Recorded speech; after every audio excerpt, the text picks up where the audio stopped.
pense qu'ils ont migré leur activité en Europe au lieu des États-Unis.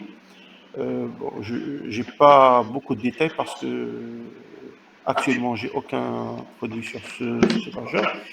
Sinon, le troisième que je connais très bien, c'est le GoDaddy. GoDaddy.com, c'est un autre hébergeur qui est très connu. Alors, lorsqu'on parle d'un hébergeur très connu, c'est-à-dire il dispose de millions de clients, des millions avec S de clients, que ce soit HostGator, GoDaddy. Réputation.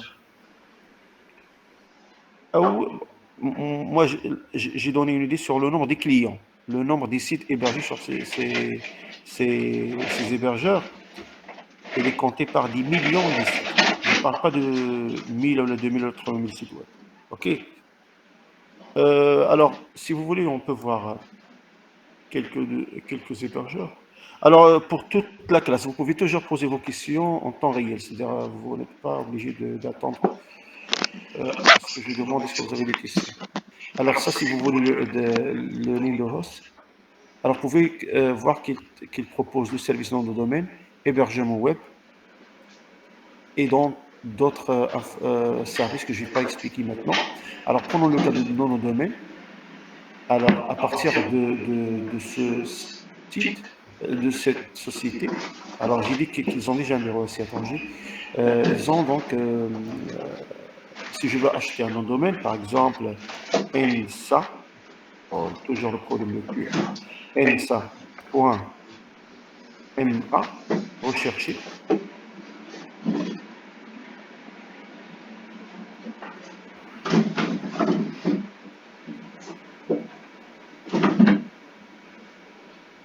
Alors, on doit attendre un peu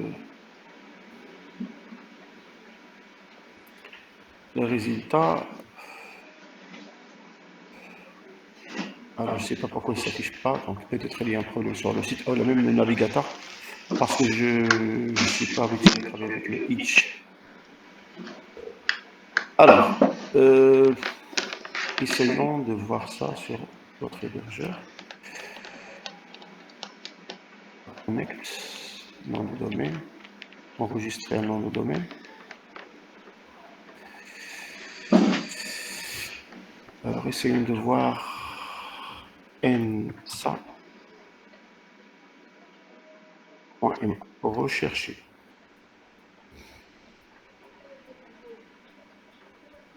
NSA.ma n'est pas disponible. Vous pouvez voir ça. Qu'est-ce que ça veut dire qu'il n'est pas disponible? C'est-à-dire qu'il a déjà été réservé par quelqu'un d'autre avant peut-être quelques années. Donc, mais si je veux INSAT, voilà, INSA, club avec S.ma, vérifier. Voilà, donc félicitations, ça club.ma est disponible. Le coût de ce domaine, c'est pratiquement 120 dirhams. Donc, on peut l'acheter ici. Donc, là, je suis en train d'utiliser ce qu'on appelle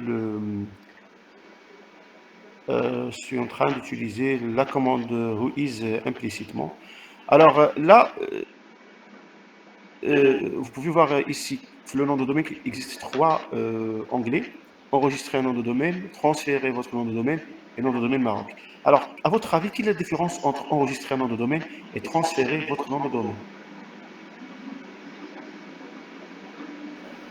Pour le transférer, on dispose déjà d'un nom de domaine et on veut transférer notre site web vers le nouveau nom de domaine.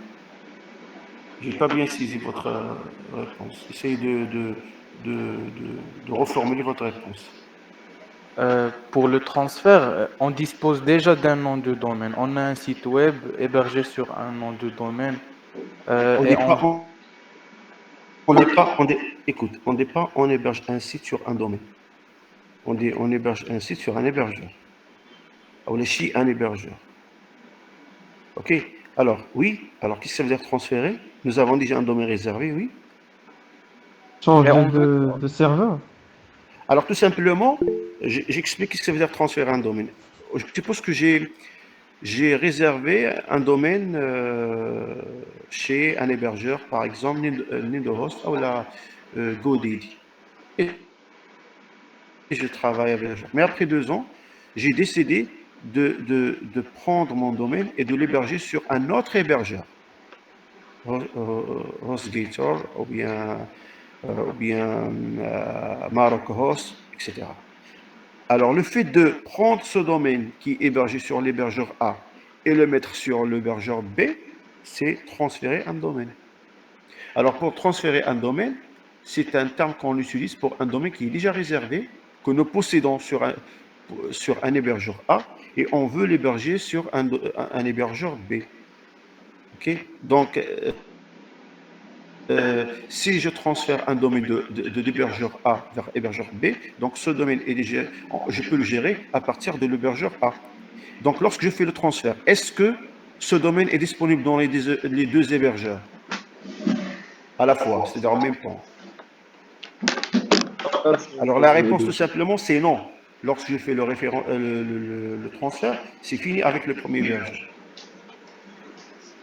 C'est bon? C'est parmi les points qu'on rencontre souvent dans le domaine professionnel. Alors, parfois, une société vous demande de faire le transfert de son site web, de l'hébergeur A vers l'hébergeur B. C'est un travail qui n'est pas évident, okay, qui nécessite un peu d'effort parce que c'est pas question uniquement d'héberger le site, l'hébergeur, pardon, de transférer le domaine, mais aussi de transférer le site.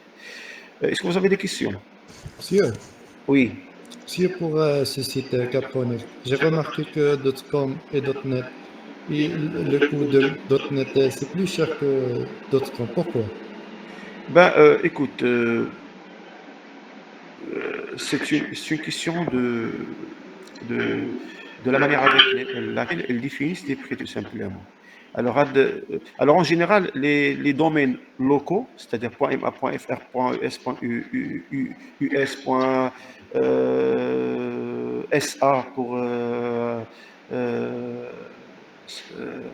salarié par exemple, ce sont des domaines locaux. Qu'est-ce que veut dire un domaine local? Un domaine local, c'est propre à un pays. Alors, en général, ils sont plus chers hein, par rapport au .com et .org. Mais sur cet hébergeur, on remarque que .net est plus cher que .com. On peut changer l'hébergeur, on trouve que .com est plus cher que .net. Donc, ça dépend de chaque hébergeur. Alors, mais en général, les prix sont les mêmes. Pour le revendeur, les prix sont les mêmes en passant d'un domaine à un autre. Je parle de domaines classiques comme net.org. Sinon, pour les TLDS, par exemple, .club, .video, .shop, .boutique, etc., ça c'est autre chose. Alors, alors, si vous n'avez pas d'autres questions sur les domaines, alors je peux passer pour voir quoi? Pour voir les packs d'hébergement. Alors, moi, maintenant, je suis sur le EVH. Le EVH, c'est un hébergeur européen. Il est aussi très connu. Français, Alors, entre parenthèses, il y a des lauréats de l'ENSA qui ont travaillé sur des projets SAP pour le compte de OVH. OK, ça c'est entre parenthèses.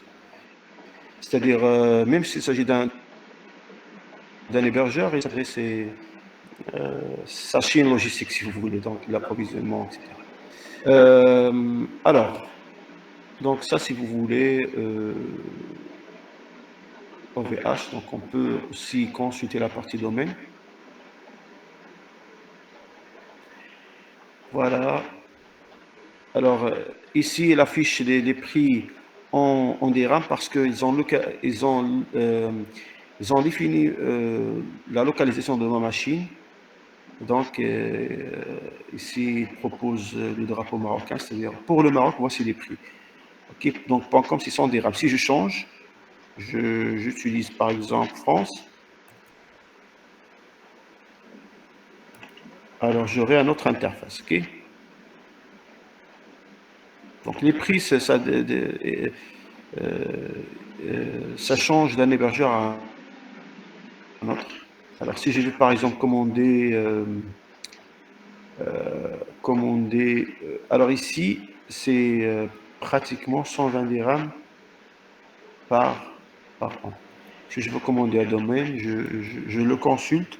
Par exemple, technopark.com. Technopark.com, recherchez.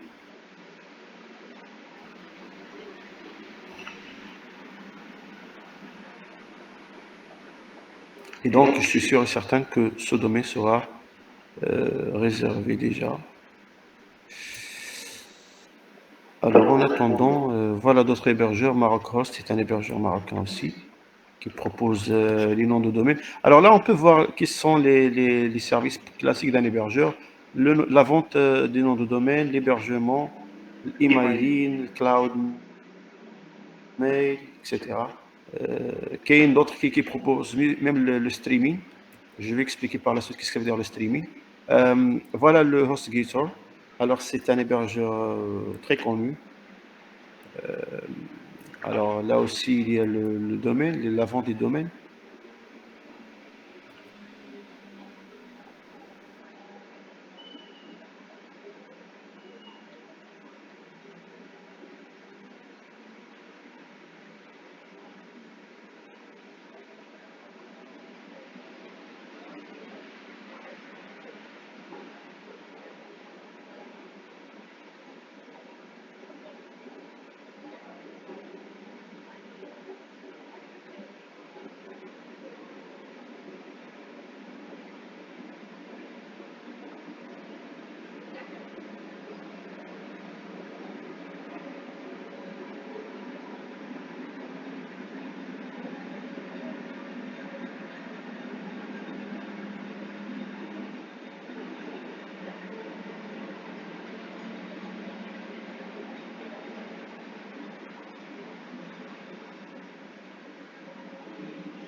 Est-ce que vous entendez maintenant ma voix?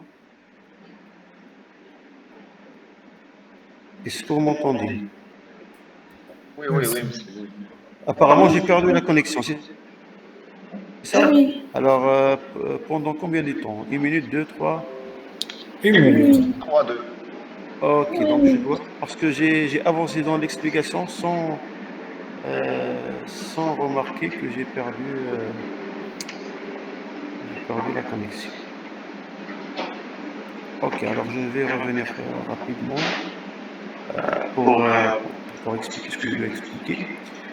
Donc, alors, j'ai-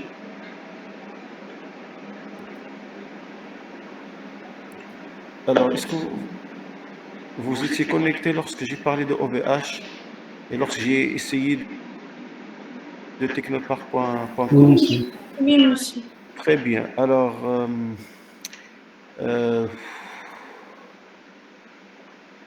je clique sur rechercher. Monsieur, vous pouvez partager d'écran. Ah, j'ai pas encore partagé l'écran. Alors, oui,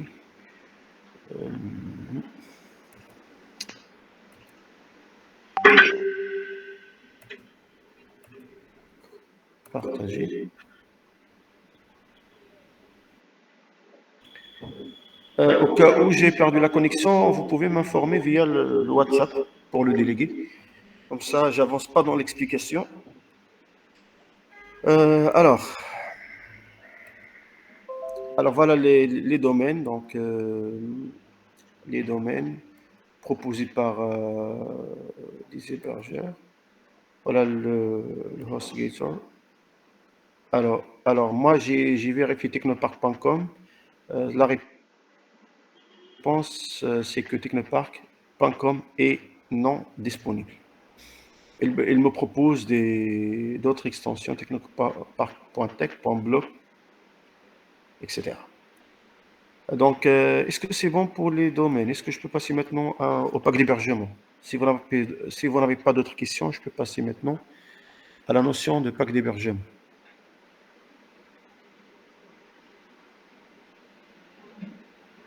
OK. Alors, jusqu'à maintenant, pour récapituler, jusqu'à maintenant, j'ai parlé d'un domaine. Comment vérifier un domaine, si un domaine est réservé ou pas. J'ai expliqué aussi la notion de transfert d'un domaine, d'un hébergeur à un autre. Je vous ai montré quelques extensions, .com, .net, .org, .local, c'est-à-dire .fr, .ma. J'ai parlé aussi des prix. Vous pouvez voir maintenant la fourchette des prix pour les domaines. Et donc, ce que je vais faire maintenant, c'est héberger. C'est de vous montrer comment, si vous voulez, acheter un pack d'hébergement. Alors, si je crée un site web, okay, que ce soit un site web amateur pour un club ou autre, ou un site professionnel d'une entreprise, j'ai besoin d'hébergement. Pourquoi? Parce que l'hébergement consiste à mettre le site sur Internet pour qu'il soit accessible à tout le monde.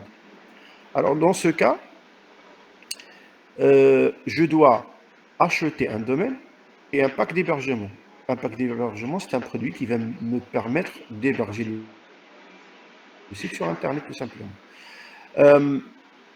Donc, le premier pas, c'est de choisir mon hébergeur. Mon hébergeur. Donc, essayons de voir quelques propositions. Alors, pour le cas de CapConnect, elle propose l'hébergement web, c'est-à-dire les packs d'hébergement. Elle propose des serveurs cloud SSD, des serveurs VPS et des serveurs dédiés. Et vous rappelez bien que j'ai parlé la dernière séance de 3 types d'hébergement. Plutôt de 4 types, si vous voulez. Le premier type, c'est l'hébergement mutualisé. Et j'ai expliqué ce que ça veut dire l'hébergement mutualisé. J'ai parlé aussi de l'hébergement VPS. Et qu'est-ce que ça veut dire un hébergement VPS, Virtual Private Server. Et j'ai parlé d'hébergement dédié, ok, c'est-à-dire des serveurs dédiés. Et j'ai parlé d'hébergement via un serveur cloud. Donc, chose qu'on trouve ici. Alors, hébergement web, c'est hébergement mutualisé, hébergement classique, hébergement avec des serveurs cloud, serveur VPS et serveur dédié. Alors, lorsqu'on a créé la machine Ubuntu sur CP, c'est-à-dire sur le Cloud Platform, notre intention était tout simplement d'utiliser la notion de serveur cloud. Le serveur cloud SSD, c'est-à-dire nous avons créé un serveur cloud SSD. Pourquoi SSD? Parce que le type de disque dur proposé par la machine que nous avons créée, l'instance que nous avons créée, c'était SSD based. Alors, je clique sur hébergement web pour voir les différents packs. Alors voilà quelques packs. C'est un hébergeur marocain. Donc, le stockage ici, c'est 10 Go. Deuxième pack, c'est 30 Go. Troisième pack, 50 Go. Le quatrième, c'est illimité. Alors, entre parenthèses, le illimité n'existe pas. OK, donc c'est juste pour dire qu'une grande capacité. Mais illimité n'existe pas. La preuve, c'est que lorsque vous dépassez, par exemple, 100 Go, vous allez recevoir une notification de la part de l'hébergeur qui dit que vous allez consommer assez d'espace. Donc, il faut passer à notre